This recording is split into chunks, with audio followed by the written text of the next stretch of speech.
On December 20th, 1722, Emperor Kangxi of China died at his hunting lodge outside Beijing. He was 68 years old. He had ruled for 61 years, the longest reign of any Chinese emperor in history. And he died without telling anyone who would rule next. He had 35 sons. 9 of them wanted the throne. Within hours of the death, a sealed imperial edict was produced. Court officials gathered. The document was read aloud. The 4th prince, a quiet, disciplined man named Yongzheng Emperor, was named heir. His brothers stood in silence. The 4th prince became the Yongzheng Emperor. He was 44 years old. What happened in the hours between Kangxi's death and the reading of that will has been debated for 300 years. No one knows for certain. What is known is what came next, and how much his brothers paid for losing. For 20 years before Kangxi's death, the imperial court had been consumed by what historians call the 9 Lords' strife. Kangxi had originally designated his 2nd son, Yongzheng, as crown prince. He named him twice. He removed him twice. Yongzheng was eventually imprisoned for erratic behavior and died in captivity. With the crown prince eliminated, 8 more princes saw an opening. The 8th prince, Yinzi, was the front-runner. He was charming, cultured, and widely respected inside and outside the court. He had powerful allies. He was known as the worthy prince. Almost everyone expected him to win.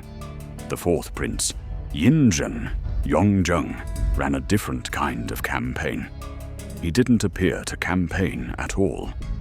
He cultivated a reputation for quiet discipline and Buddhist detachment. He spent time meditating. He served his aging father loyally. He didn't court allies publicly. He didn't make speeches about his fitness to rule. But privately, he had secured something more important than popularity. He had the loyalty of a general named Nian Gengiao, who controlled a substantial portion of the Qing military. And he had built a relationship with a key figure in Kangxi's inner household. When Kangxi died, Yongzheng had the army. His brother had the public support. The army was more useful. Did Yongzheng take the throne legitimately? The most famous accusation is specific. He forged the imperial will, changing the character for 14th son, referring to his younger brother Yinti, to 4th son, inserting his own name. It's a compelling story. It has circulated for centuries. Historians today generally consider it unlikely. Classical Qing imperial edicts were not formatted in a way that would make such a substitution possible or sufficient on its own. And Kangxi's own correspondence from his final years shows increasing frustration with Yinzi, the presumed favorite, and none of the affection that would normally precede a succession. What seems more likely is that Kangxi made a decision late in life, communicated it to his most trusted inner circle, and died before publicly announcing it, leaving the door open for exactly the kind of chaos that followed. But the accusation never entirely went away.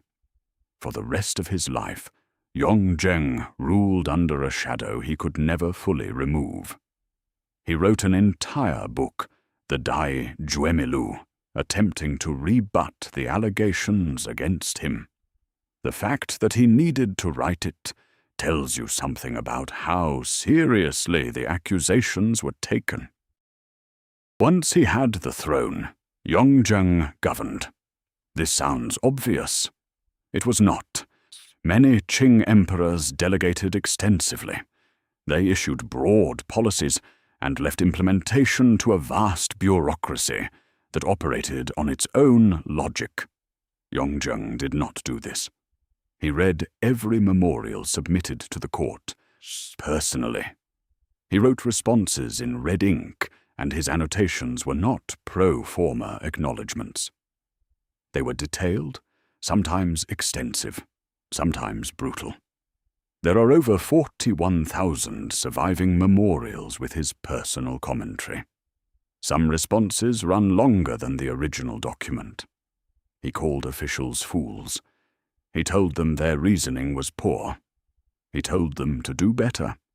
He reportedly slept 4 hours a night. He worked before dawn and after dark. He took no holidays. He did not go on extended hunting trips as his father had. He created the Grand Council, a small secret body of trusted advisers who reported directly to him, bypassing the slower machinery of the standard bureaucracy. It made the government faster and more responsive to imperial will. He launched systematic anti-corruption efforts, something Chinese emperors had attempted before, but rarely with his level of personal follow-through.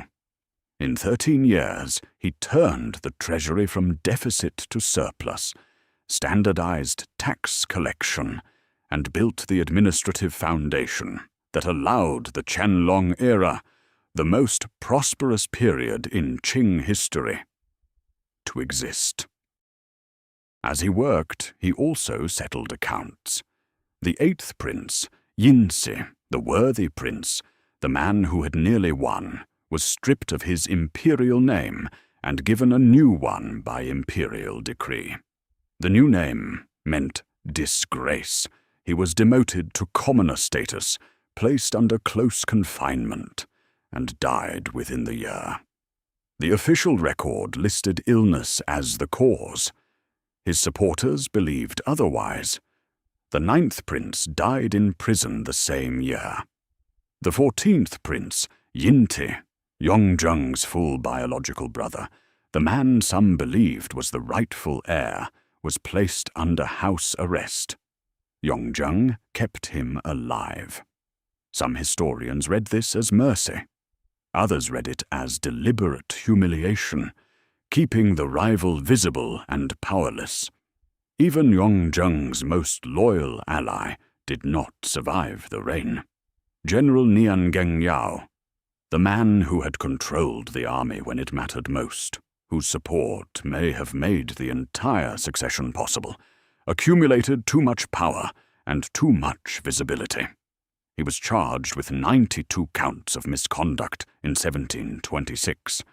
He was offered the option to take his own life rather than face public execution. He took it. Yongzheng ruled alone. That was the point. On August 23, 1735, the Yongzheng Emperor died without warning. He was 57 years old. He had not been visibly ill. Officials had met with him days earlier, with no indication anything was wrong. He went to his chambers and did not wake up. The court announced he had died of overwork, an explanation that, given his documented sleep schedule and working habits, was not implausible. But there was another possibility. In the later years of his reign, Yongzheng had become interested in Taoist longevity practices. He had allowed alchemists into the palace. He had been consuming elixirs, preparations that in this era commonly contained mercury, arsenic, lead, and other heavy metals, which Taoist practitioners believed could purify the body and extend life when taken in carefully managed doses. His son, the Qianlong Emperor, dismantled the alchemical laboratory within the palace within days of ascending to the throne. The official history is silent on why. Qianlong never spoke publicly about what killed his father. The Yongzheng Emperor had spent 13 years trying to make his dynasty stronger. He may have been killed by his attempt to make himself last longer. The Yongzheng Emperor is not the most famous Qing ruler. That distinction belongs to his father Kangxi or his son Qianlong, both of whom ruled for far longer and left more visible legacies. But historians who study the Qing dynasty closely often argue that Yongzheng was the most important. The Kangxi era established the dynasty. The Qianlong era was its height, but between them was 13 years of unglamorous, relentless administrative work that made the height possible. He was not loved. The bureaucracy resented his anti-corruption campaigns. His surviving brothers never reconciled with him. The accusations about his succession never fully disappeared. But the treasury was full when he left it. The Grand Council he created lasted until the end of the Qing dynasty, 175 years after his death, and the dynasty itself continued for another 176 years. He outlasted 8 brothers to take the throne. Then he worked himself, possibly literally, to death. Whether that counts as a life well spent is a question each listener will answer differently. This is the Dragon Throne.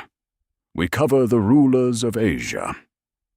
The ones who fought for power worked themselves to nothing and left legacies that don't fit on a single page. If this story stayed with you, subscribe. New episodes every week.